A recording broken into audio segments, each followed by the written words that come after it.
శుభోదయం. గురుర్బ్రహ్మా గురుర్విష్ణు గురుర్దేవో మహేశ్వర గురు సాక్షాత్ పరబ్రహ్మ తస్మై శ్రీ గురవే నమః. మిత్రులారా, ఈరోజు మనం ఋగ్వేదంలో మండల పద్ధతి గురించి చెప్పుకుందాం. ఒకటి ఋగ్వేదం గురించి మనం చెప్పుకున్నాం గతంలో.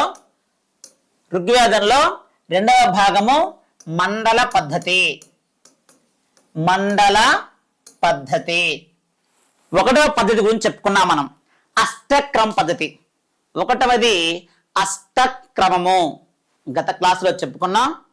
ఇప్పుడు మనం ఏంటంటే మండల పద్ధతి గురించి వివరించుకుందాం. ఇది శాస్త్రీయమైనది. మండల పద్ధతి శాస్త్రీయమైన పద్ధతి. అయితే ఋగ్వేదంలో ఎన్ని మండలాలు కనిపిస్తున్నాయంటే మనకు 10 మండలాలు కనిపిస్తున్నాయండి. ఋగ్వేదంలో మనకు 10 మండలాలు కనిపిస్తూ ఉన్నాయన్నమాట. అయితే దీనిని ఏమంటారంటే దశత్రయీ అంటారండి. దశతయీ అంటారు. దశతయీ అంటే 10 మండలాలు అని అర్థం అన్నమాట అండి.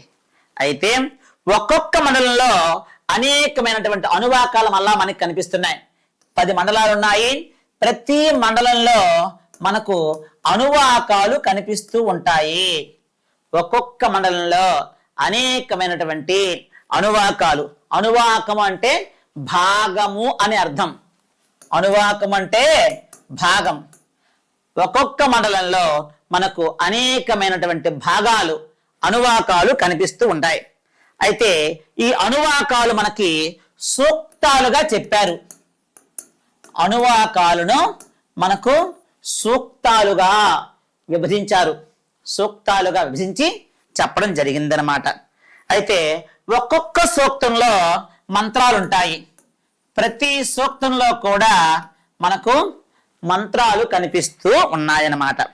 అయితే మొత్తం ఋగ్వేదంలో ఎన్ని మండలాలు కనిపిస్తున్నాయ్యా అంటే ఋగ్వేదంలో మనకి 10 మండలాలు కనిపిస్తూ ఉన్నాయి. ఈ 10 మండలాల్లో ఎన్ని అనువాకాలు ఉన్నాయి అంటే 85 అనువాకాలు మనకి కనిపిస్తూ ఉన్నాయి. ఈ 85 అనువాకాలలో ఎన్ని సూక్తాలు ఉన్నాయంటే 1017 సూక్తాలు కనిపిస్తూ ఉన్నాయి. 1017 సూక్తాలు కనిపిస్తున్నాయి. ఓకేనండి. అయితే కొంతమంది ఏమన్నారంటే ఇంకొక 11 సూక్తాలను కూడా చెప్పడం జరిగిందండి. మరి కొంతమంది 11 సూక్తాలని చెప్పారు. 1017 కనిపిస్తున్నాయి. మరి కొంతమంది 11 సూక్తాలను యాడ్ చేశారనమాట. అలా అయితే మనకు మొత్తం ఎన్ని అవుతున్నాయంటే 1028 సూక్తాలు అవుతున్నాయండి. 1017 సూక్తాలు చెప్పారు. ఒక 11 సూక్తాలు, ఇది పదపాఠం లభించిన సూక్తాలు. ఇవి ప్రస్తుతం లభించట్లేదు. ఈ 11 సూక్తాలు లభించట్లేదు, లేవు. కానీ ఉన్నాయి అంటున్నారు చాలా మంది ఋగ్వేదం చదువుకునే పండితులు. మరి ఆ 11 సూక్తాలను కూడా చేరిస్తే అప్పుడు 1028 సూక్తాలు మనకి కనిపిస్తున్నాయండి. అయితే ఈ 1028 సూక్తాలని ఆ రోజులు నేర్చుకున్నారు. అయితే ప్రస్తుతం అయితే మాత్రం 1017 సూక్తాలను మాత్రమే నేర్చుకునే పండితులు ఎక్కువగా మనకి కనిపిస్తూ ఉన్నారు. కొంతమంది ఏం చేశారంటే ఈ విధంగా మండలాలు, అనువాకాలు, సూక్తాలే కాకుండా అక్షరాలు కూడా లెక్కించారండి. ఋగ్వేదంలో ఎన్ని అక్షరాలు ఉన్నాయో కూడా లెక్కించడం జరిగింది. ఇంకా దీనివలన ఇంక ఏ బాధ ఉండదు. అంటే క్రొత్త అక్షరం రావడం కానీ ఇందులో ఉండే అక్షరాలు వెళ్ళిపోవడం కానీ ఉండదు. ఎందుకంటే ఋగ్వేదంలో ఇన్ని అక్షరాలు ఉన్నాయి అని మన పూర్వీకులు చెప్పడం జరిగిందనమాట. అంటే ఈ వేదాలలో మంత్రాలనే కాక అక్షరాలను కూడా వాళ్ళు లెక్కించారు. వీటినే స్వరానుక్రమానిక అంటారండి. స్వరానుక్రమానిక అంటారంట. స్వరానుక్రమానిక అంటారు. స్వరానుక్రమానిక గ్రంథాలు అని అంటారనమాట. అయితే ఈ స్వరానుక్రమానిక వలన ఏం తెలుస్తుందంటే వేద సంహితలలో కొత్త మంత్రాలు రావడానికి వీలు పడదు, ఉన్న మంత్రాలు పోవడానికి ఉండదు. క్రొత్త అక్షరం రావడానికి వీలుండదు, ఉన్న అక్షరం పోయే ఛాన్స్ కూడా లేదు. అంటే క్రొత్త అక్షరం రాదు, ఉన్న అక్షరం పోదు. ఒకవేళ అక్షరం పోయిందంటే ఇక్కడ ఏదో అక్షరం లోపం జరిగింది, అది ఏ అక్షరం అయి ఉంటుంది, ఖచ్చితంగా అర్థాన్ని సరిపడిన అక్షరాన్ని మన వాళ్ళు చేరుస్తారనమాట. ఓకేనండి. అయితే మనకు సౌనికాది మహామునులు అనే మాట వినుంటాం ఎక్కువగాను. సౌనికాది మహామునులు భారతం, భాగవతం, రామాయణం ఎక్కువగా వీళ్ళు కనిపిస్తూ ఉంటారు. భారతాన్ని సూతుడు సౌనికాది మహామునులకు చెప్పాడు అని చెప్పుకున్నాం, గతంలో చెప్పుకున్నాం. భారతాన్ని వేదవ్యాసులు రచించారు. ఆయన చెబుతూ ఉండగా వినాయకుడు రాశాడు. ఆ తరువాత వైశంపాయనుడు జనమేజయుడికి చెప్పాడు 24,000 శ్లోకాలని. తరువాత సూతుడు సౌనికాది మహామునులకు భారతాన్ని చెప్పాడు. 1,00,000 పైగా శ్లోకాలు. సూతుడు సౌనికాది మహర్షులకు అనే మాట విన్నాం కదా, ఆ సౌనికుడే ఈయన. అయితే ఈ సౌనిక మహర్షి చెప్పిన ప్రకారంగా ఋగ్వేదంలో మొత్తము 10,580 రుక్కులు ఉన్నాయంట. రుక్కులు. ఓకేనండి. సౌనికుడు చెప్పిన దాని ప్రకారంగా 10,580 రుక్కులు కనిపిస్తూ ఉన్నాయి. ఇందులో 1,53,826 శబ్దాలు కనిపిస్తూ ఉన్నాయి. శబ్దము అంటే పదం. ఓకేనండి. 1,53,826 శబ్దాలు కనిపిస్తూ ఉన్నాయి. ఇందులో 4,32,000 అక్షరాలు ఉన్నాయి. ఋగ్వేదంలో గల అక్షరాల సంఖ్య ఎంత అంటే 4,32,000 అక్షరాలు కనిపిస్తూ ఉన్నాయి. 1,53,826 శబ్దాలు కనిపిస్తూ ఉన్నాయి.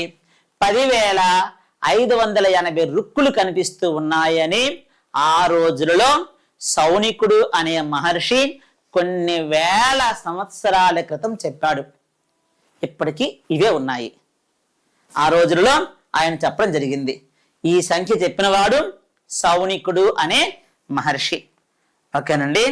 తర్వాత ఋగ్వేదం చూస్తే, ఋగ్వేదం 2వ మండలం చూద్దామండి. ఋగ్వేదంలో మొత్తం మండలాల సంఖ్య 10 అని చెప్పుకున్నాం.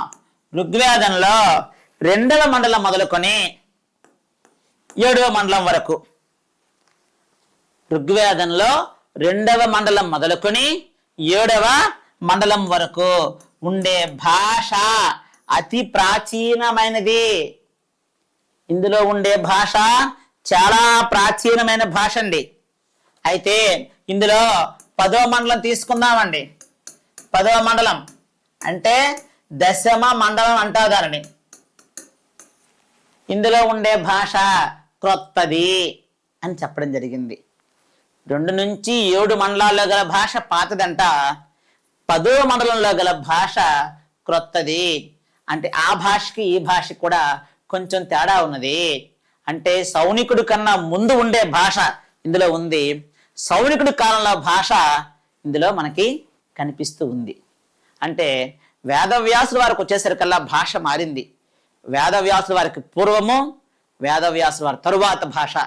ఇలా చూసుకుంటే 10వ మండలంలో గల భాష కొంచెం క్రొత్తగా ఉందని చెప్పేసి పండితుల యొక్క అభిప్రాయం అండి.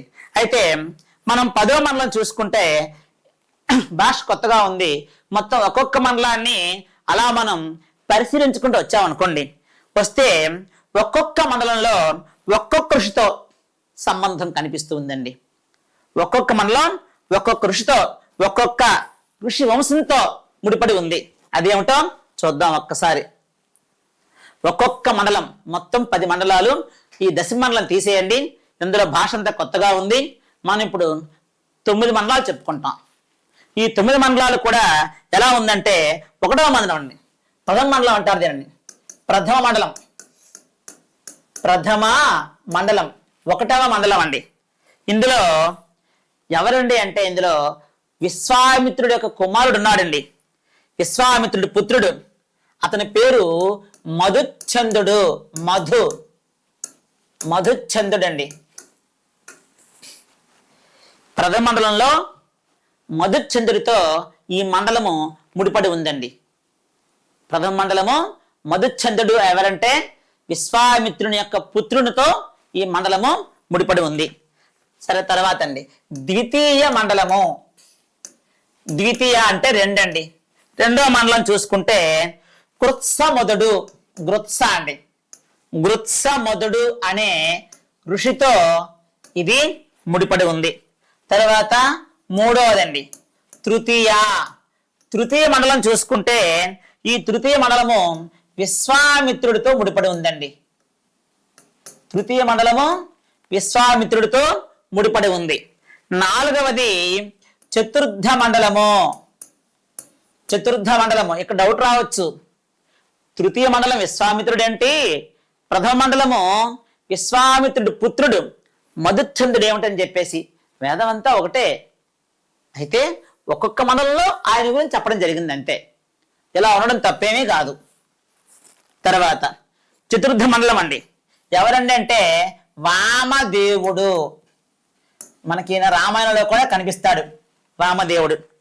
తర్వాత పంచమ మండలం.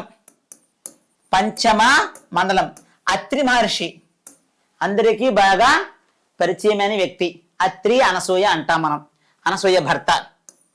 ఆరవది షష్ఠి, షష్టమ మండలం అండి. షష్టమ మండలం చూసుకుంటే భరద్వాజుడండి. చాలా మందికి ఈరోజు కూడా గోత్రంగా ఉంది. భరద్వాజ గోత్రోద్భవస్య అంటారు. భరద్వాజ ముని వాల్మీకి వారి యొక్క శిష్యుడు, అందరికీ తెలిసిన వ్యక్తి భరద్వాజుడు. తర్వాత అండి ఏడవదండి అంటే సప్తమ మండలం. సప్తమ మండలం ఎవరండి అంటే వశిష్ఠుల వారండి. వశిష్ఠుల వారు రామాయణ కాలంలో ఉన్నారు, భారత కాలంలో ఉన్నారు, అంతకు ముందు కూడా ఉన్నారండి. వశిష్ఠుల వారు అంటే దశరథ మహారాజు యొక్క కులగురువు వశిష్ఠులు. మనకి ఈరోజు కూడా వివాహ సమయంలో చుక్కను చూపిస్తారు. తూర్పుకి ఈశాన్యంకి మధ్యలో ఉంటుంది. ఉత్తరకి తూర్పుకి, తూర్పు ఉత్తరాల మధ్యలో ఇలా ఉంటుంది అనమాట. ఇది తూర్పు, ఇది ఉత్తర, ఇలా ఈ మూలని ఈశాన్యానికి కొంచెం ముందుగా ఉంటుంది. సప్తర్షి మండలం అంటారు. మొత్తం 7 నక్షత్రాలు కనిపిస్తాయి. ఆ 7 నక్షత్రాలు సప్తర్షి మండలం అంటారు. అందులో ఒక నక్షత్రము వశిష్ఠుడు. ఆ పక్కనే ఉంటుంది వశిష్ఠుల వారి భార్య అరుంధతి. అరుంధతి మహాదేవి వశిష్ఠో ప్రియభామిని అని మనకు పంతులు గారు మంత్రం చెప్తారు. ఓకేనండి, ఆయనే వశిష్ఠుడు. వశిష్ఠుల వారండి సప్త మండలం అండి. తర్వాత 8వది అష్టమ మండలం అనుకున్నాం కదా. 8 అంటే అష్టమ మండలం అండి. దీనిని కణవ మహర్షి అండి. ఎవరి కణవ మహర్షి? అందరికీ బాగా పరిచయమైన వ్యక్తి. కణ్వుడు శకుంతలను పెంచిన వ్యక్తి. శకుంతల దుష్యంతులు వారి కుమారుడే భరతుడు. అందుకే మన దేశానికి భారతదేశం పేరు వచ్చిందని గతంలో చెప్పుకున్నాం. ఆ కణవ మహర్షి అండి. ఆ కణవ మహర్షి గురించి. తర్వాత అంగిరసుడు, చాలా ఫేమస్ అయిన వ్యక్తి అండి అంగిరసుడు. తర్వాత నవమ 9వ మండలం అండి. నవమ మండలం సోమస్తుతి అంటారండి ఆయన్ని. సోమస్తుతి. ఈయన సోమరసాన్ని సిద్ధం చేయడం. సోమరసం అంటే మద్యపానం. సోమరసాన్ని సిద్ధం చేయడం, దాన్ని త్రాగడం వల్ల కలిగే ఆనందోల్లాసాలు ఈ మండలంలో వర్ణింపడ్డాయండి. ఋగ్వేదంలో 9వ మండలంలో సోమస్తుతి అంటే సోమరసాన్ని ఏ విధంగా తయారు చేయాలి, ఆ సోమరసాన్ని ఎంత పుచ్చుకుంటే ఆనందం వస్తుంది, దానివల్ల కలిగే ఉల్లాసం ఎలా ఉంటుందో అంతా కూడా ఇందులోని వర్ణించారు. అంటే సోమరస ప్రస్తుతి ప్రసక్తులు అన్నీ కూడా ఈ మండలంలో అద్భుతంగా వర్ణించడం జరిగిందండి. అయితే ఈ సోమరసాన్ని పవమాన అని కూడా అంటారండి. సోమ అనొచ్చు, పవమాన అనొచ్చు. పవమాన మానవం అని ప్రయోగం కూడా ఉందన్నమాట. ఓకేనండి. పవమాన అని కూడా దీనిని అంటారు. ఇది మొత్తం 9 రకాలు. ముందే చెప్పుకున్నాం, 10వది అంతా కొత్తగా ఉంది. సరే, ప్రథమ మండలం అండి మధుచ్ఛందుడు, రెండవది ద్వితీయ మండలము గృత్సమధుడు, తృతీయ మండలం విశ్వామిత్రుడు, చతుర్థ మండలము వామదేవుడు, పంచమ మండలం అత్రి మహర్షి, షష్టమ భరద్వాజుడు, సప్తమ వశిష్ఠుల వారు, అష్టమ కన్వుడు అంగిరసుడు, 9వ మండలము సోమస్తుతి.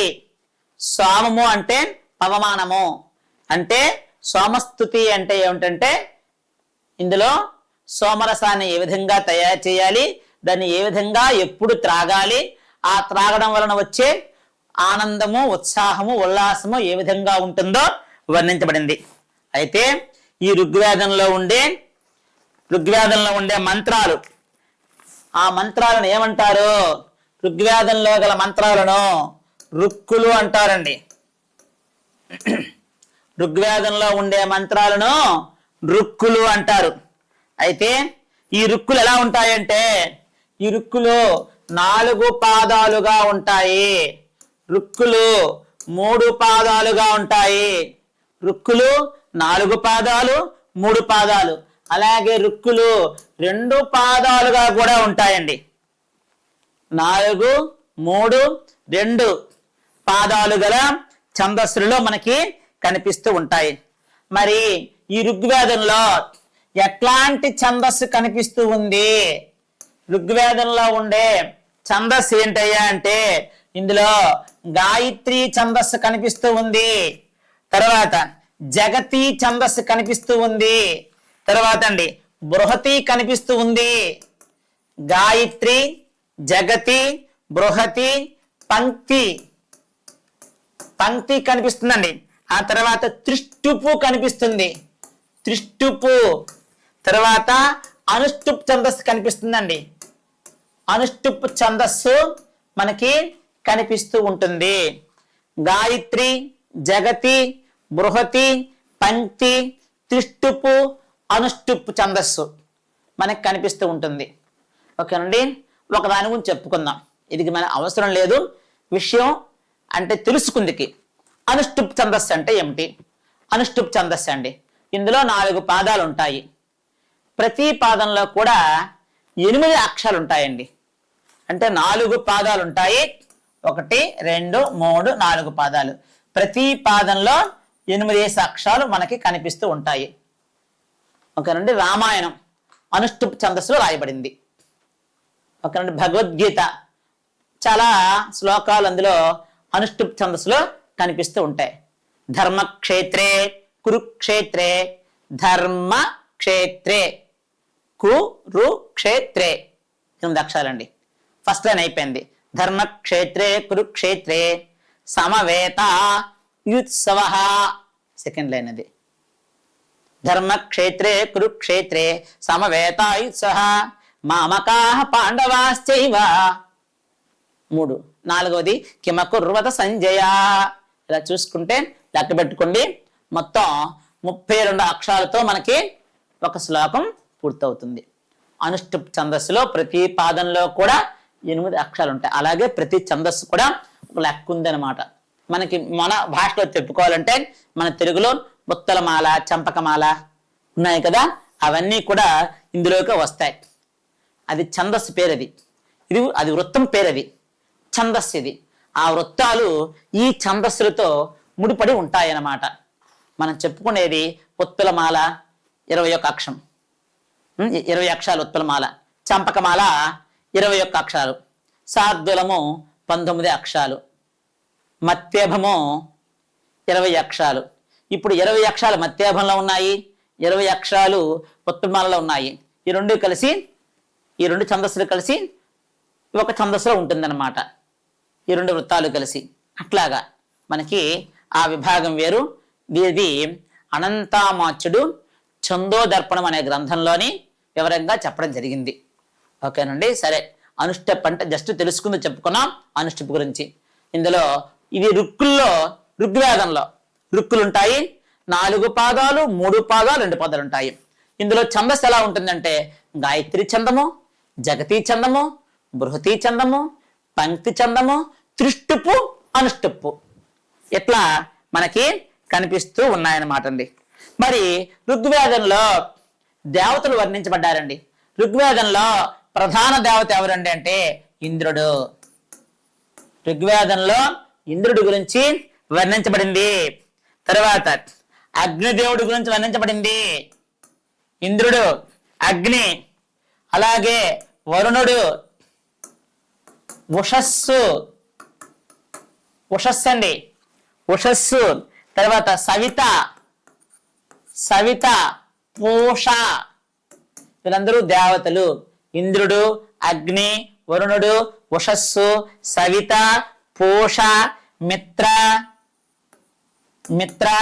విష్ణు అండి, విష్ణువు. అట్లాగే రుద్రుడు, శివుడు, రుద్ర, మరుత్తు అంటే వాయుదేవుడు, మరుత్తు, పర్జన్యుడు అండి. మనకు మహాభారతంలో ఆది పర్వంలో కనిపిస్తాడు పర్జన్యుడు. ఓకేనండి. ఉదంకోపాఖ్యానంలో కనిపిస్తుంటాడు. ఉదంకోపాఖ్యానంలో ఉదంకుడికి కనిపిస్తాడు పర్జన్యుడు. పర్జన్యుడు వేరు, ఇంద్రుడు వేరు. చాలా మంది ఏం చెప్తారంటే పర్జన్యున్నే ఇంద్రుడిగా చెబుతారు. ఇంద్రుడు వేరు, పర్జన్యుడు వేరు. తర్వాత అండి ఇది అంటే ఇంద్రుడు, అగ్ని, వరుణుడు, ఉషస్సు, సవిత, పూష, మిత్ర, విష్ణు, రుద్ర, మరుత్, పర్జన్యులు దేవతలుగా మనకి ఋగ్వేదం చెప్పడం జరిగిందనమాట. వీళ్ళు ఋగ్వేద దేవతలండి. అయితే ఋగ్వేదంలోని దేవతాస్థుతులే కాకుండా దార్శనిక, లౌకిక విషయాలు కూడా మనకి కనిపిస్తూ ఉంది. అన్ని భగవత్ సంబంధమైన విషయాలేనా అంటే కాదు. అవే కాకుండా మనకి లౌకిక విషయాలు కూడా అనేకమైన విషయాల గురించి చెప్పడం జరిగిందనమాట అండి. సరే ఏంటయ్యా చూద్దామండి.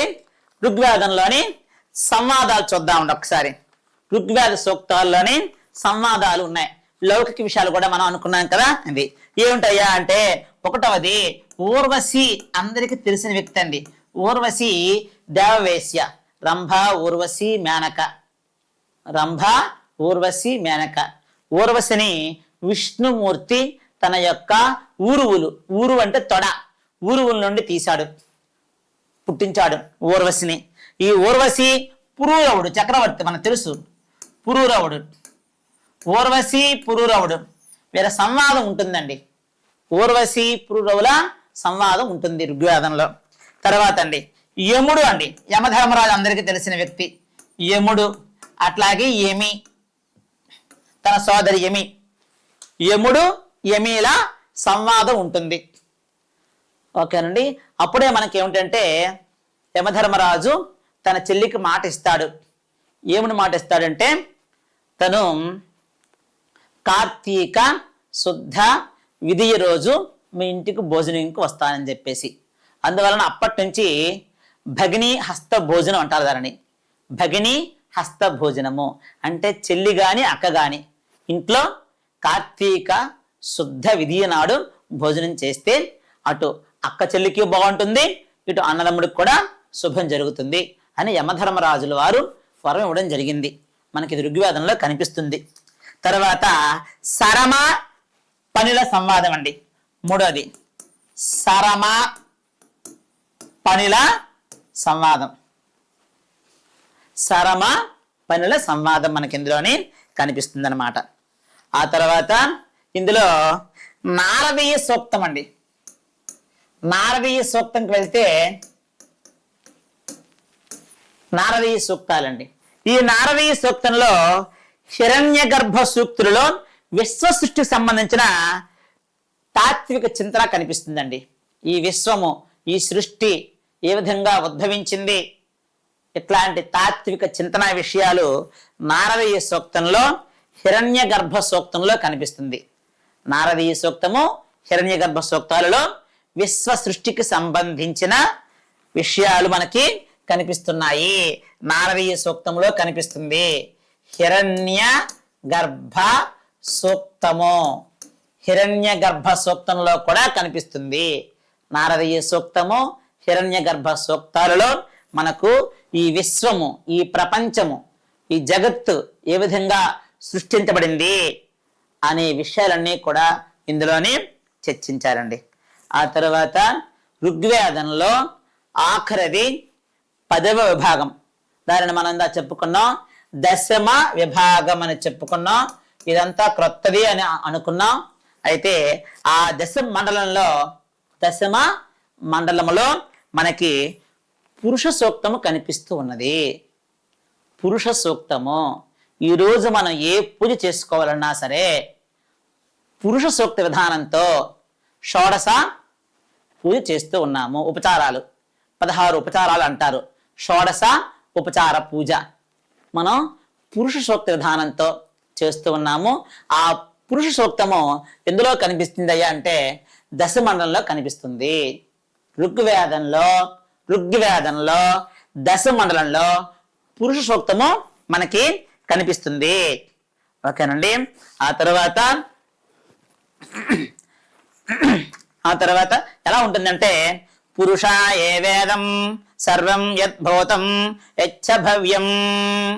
పురుష ఏ వేదం సర్వం యద్భూతం యచ్చ భవ్యం అంటే పురుషుడు అంటే అన్నింటికీ మూలమైనటువంటి పరమాత్మ. పురుషుడు అంటే ఎవరంటే ఇక్కడ పరమాత్మ అని అర్థం అండి. అంటే ఈ సమస్త విశ్వానికి ఆధారభూతమైన వాడు పురుషుడు, పరమాత్మ. మనం స్త్రీలము, భగవంతుడు పురుషుడు, మిగిలిన అందరూ కూడా స్త్రీలుగా వర్ణించబడింది. పరమాత్మ ఎప్పుడు ఉంటాడు, ఎక్కడ ఉంటాడు? పరమాత్మ అంతలెక్క ఉంటాడు, అన్ని కాలాలలో ఉంటాడు. పరమాత్మ అంతటా వ్యాపించి ఉంటాడు. పరమాత్మ అన్ని కాలముల యందు ఉంటాడు. ఓకేనండి. అయితే మనం చెప్పుకున్నాం దశమ మండలం ఇది ఆధునికంగా కనిపిస్తోందని చెప్పుకున్నాం. ఇందులో చికిత్సా విధానానికి సంబంధించిన సూక్తాలు కూడా ఉన్నాయి. ఏ రోగానికి ఏ విధముగా చికిత్స చెయ్యాలి అనే విషయం కూడా దశమ మండలంలో మనకి కనిపిస్తుంది. అలాగే శ్రాద్ధ కర్మలు ఏ విధంగా చెయ్యాలి కూడా ఉంది. అట్లాగే వివాహాది భౌతిక విషయాలు కూడా ఉంది. వివాహం ఏ విధంగా చేసుకోవాలి, ఏమిటి, వివాహంలో రకాలు ఏంటి, ఇట్లాంటివన్నీ కూడా ఇలాంటి భౌతికమైన విషయ చర్చ 10వ మండలంలో కనిపిస్తూ ఉంది. 10వ మండలంలో లౌకిక వ్యవహారానికి సంబంధించిన విషయాలు ఉన్నాయని చెప్పుకున్నాం. ఇందులో చికిత్సా విధానానికి సంబంధించిన సూక్తాలు కనిపిస్తూ ఉన్నాయి, అంటే మంత్రాలు ఉన్నాయి. శస్త్రచికిత్సా విధానానికి సంబంధించిన మంత్రాలు ఉన్నాయి, వివాహానికి సంబంధించిన మంత్రాలు ఉన్నాయి. ఈ విధంగా అనేకమైనటువంటి భౌతిక విషయాలపై చర్చ ఇందులో మనకి కనిపిస్తూ ఉంది. అయితే ఈ వేదం మనకేం చెప్పింది అయ్యా అంటే ఏకేశ్వరవాదం చెప్పింది. ఏకేశ్వరవాదం చెప్పిందండి. తర్వాత ప్రతీకవాదం చెప్పింది. ఇందులో ఏకేశ్వరవాదం చెప్పింది, ప్రతీకవాదం చెప్పింది ఋగ్వేదం అండి. అయితే మనం ఈ 10వ మండలం తీసుకుంటే ఈ 10వ మండలంలో 162వ సూక్తం చూద్దామండి. 10వ మండలంలో దశమ మండలంలో 162వ సూక్తం ఏంటంటే రక్షోహ సూక్తము అంటారండి. రక్షోహ సూక్తం ఉంది. ఈ రక్షోహ సూక్తం ఏంటయ్యా అంటే ఇందులో రాక్షసులు విఘ్నాల నుండి రక్షింపబడే ఉపాయాలు చెప్పబడ్డాయి. ఓకేనండి. రాక్షసుల విఘ్నాల నుండి, రాక్షసులు అంటే ఎవరు? చెడ్డవారు. అంతేగాని రాక్షసులు అంటే నల్లగా ఉండి సినిమాలో చూపించినట్టుగా ఇలా పెద్ద పెద్ద పళ్ళుండి ఇలా కొమ్ములు ఉండేవాళ్ళు కాదు. రాక్షస బుద్ధి గలవారు, చెడు బుద్ధి గలవారే రాక్షసులు. అట్లా చెడు బుద్ధి గలవారి నుండి మనం ఏ విధంగా ఉపాయంతో రక్షించబడాలో చెప్పే సూక్తము దశమ మండలములో 162వ సూక్తములో చెప్పడం జరిగింది. ఆ తర్వాత 161, 163 సూక్తాలు చూస్తే 161, 163 దశమ మండలంలో ఈ సూక్తాలు ఏం చెప్పాయంటే శరీరములోని వివిధ అంగాలు, శరీరంలో వివిధ అంగాలు ఎలా ఉండాలో శాస్త్రీయంగా వివరించబడ్డాయి. అంటే క్షయవ్యాధి ఉంది, క్షయ, అలాగే యక్ష్మరోగం ఉంది. ఇట్లాంటి రోగాల నుండి ఎలా విముక్తి పొందాలి, క్షయ మొదలైన చాలా వ్యాధులు ఉన్నాయి. ఇట్లాంటి వ్యాధుల నుండి ఏ విధంగా బయటపడాలో మనకు 161, 163 సూక్తాల్లో మంత్రాలలో చెప్పబడ్డాయండి. అయితే ఋగ్వేదంలో దీన్ని బట్టి చూస్తే ఇవన్నీ ఏముందంటే ఓషధులు అంటే మందులు, మూలికలు, ఓకేనండి, ఓషధులు, వైద్యుల ప్రసక్తి కూడా ఉంది. ఇందులో వైద్యుల ప్రసక్తి కూడా ఋగ్వేదంలో 10వ మండలంలో మనకు కనిపిస్తూ ఉందండి. ఆ తర్వాత ఇంకొక అద్భుతమైన విషయం ఏంటంటే సవతల నుంచి ఒకే భర్తకు ఆ రోజుల్లో 3, 4, 5, 10 మంది ఇలా రాజానాం బహువల్లభాః అంటారు. అంటే రాజులకి ఎంతమంది అయినా భార్యలు ఉండొచ్చు, ధనికులకి జమీందారులకు ఎంతమంది అయినా భార్యలు ఉండవచ్చు. అంటే పోషించే శక్తి గలవాడికి ఎందరైనా భార్యలు ఉండవచ్చు. ఒక వ్యక్తి ఎంతమందిని వివాహం చేసుకోవచ్చు. అది ఆనాటి ధర్మం. అయితే ఆ ధర్మానుగుణంగా మరి సవతలు ఉంటారు. ఒక వ్యక్తికి ఒక 6 భార్యలు ఉన్నారు. వీరు 6 సవతలు కదా. మరి ఆ సవతల నుంచి భర్తను పొందాలి. ఆ భర్త నా వైపు లేడు, ఇదిగో ఆ 3వ భార్య వైపు ఎక్కువగా ఉన్నాడు అనుకుంటుంది పెద్ద భార్య. మరి ఏం చెయ్యాలి అంటే భర్తను ఆ సవత నుండి రక్షించుకొని తన వైపు తిప్పుకోవాలి. దానికోసమని ఒక ఓషధి ఉంది. ఏ ఓషధో ఆ ఓషధి యొక్క ప్రసక్తి మనకు ఋగ్వేదంలో కనిపిస్తూ ఉంది. ఓకేనండి. ఋగ్వేదంలో సవతులు అంటే వశీకరణ మంత్రం అంటారు. వశీకరణ చేసుకోవడం, భర్తను ఏ విధంగా వశీకరణ చేసుకోవాలి. తనకు కొన్ని ఔషధులు ఉన్నాయి. ఆ ఔషధుల ద్వారా తన తలకు నూనె పెడితే తను మనకి వశీకరణ అయిపోతాడు అనమాట. అట్లాంటివి మనకి ఋగ్వేదంలో చెప్పడం జరిగిందండి. తర్వాత 173, 174 సూక్తాలలో రాజధర్మాలు చెప్పాడు. రాజుకి కొన్ని ధర్మాలు ఉన్నాయండి. రాజు ఏ విధంగా పరిపాలన చెయ్యాలి, రాజు ఏ విధంగా ధర్మాత్ముడై ఉండాలి. అందరి యందు ఒకే ధర్మం వర్తిల్లదు, ఒక్కొక్కరికి ఒక్కొక్క ధర్మం వర్తిస్తుంది. అయితే ఏ విధంగా తను రాజధర్మాలు పాటించాలి, తర్వాత రాజనీతులు ఏమిటి, రాజధర్మాలు ఏంటి, రాజనీతులు ఏమిటి, చక్కగా 173, 174 ఎక్కడంటే 10లో అండి. దశమ మండలంలో 10వ మండలంలో 173, 174 సూక్తాలలో రాజనీతులు కూడా వివరించబడ్డాయి. తర్వాత ఋగ్వేదంలో దాన స్థుతి, తర్వాత దాన మహిమ, దానపు ఆవశ్యకతలు చెప్పారండి. దానం చేస్తే ఉండే ఫలితం ఏమిటి, దానము ఎందుకు చెయ్యాలి, దానం చేయడం వల్ల లాభం ఏమిటి, ఇట్లాంటి విషయాలన్నీ కూడా మనకి ఈ ఋగ్వేదంలోనే చెప్పడం జరిగిందనమాట అండి. ఓకేనండి. ఇందులో నుంచి మనకు ప్రశ్నలు వస్తే ఏ విధంగా వస్తాయి అంటే ఏకేశ్వరవాదాన్ని చెప్పిన వేదం ఏది, ఋగ్వేదము. ఓకేనండి. తర్వాత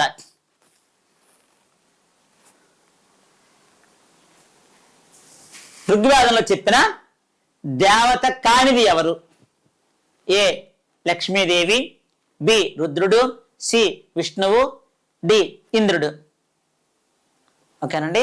జవాబు లక్ష్మీదేవి. ఆ తర్వాత ఊర్వశి పురూరవుల సంవాదము గల వేదము ఏది, ఋగ్వేదము. యముడు యమీల సంవాదము గల వేదము ఏది అంటే ఋగ్వేదము. రుక్కులు ఎన్ని పాదాలలో ఉండవచ్చు? ఏ 6, బి 4, సి 7, డి ఎన్నైనా. అంటే 4 పాదాలలో ఉండాలి. తర్వాత ఈ క్రింది వానలో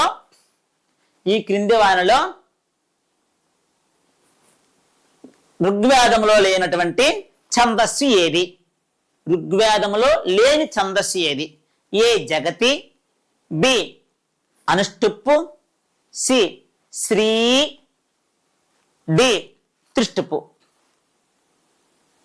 ఓకేనండి, సి శ్రీ అనే ఛందం ఇందులోని లేదు.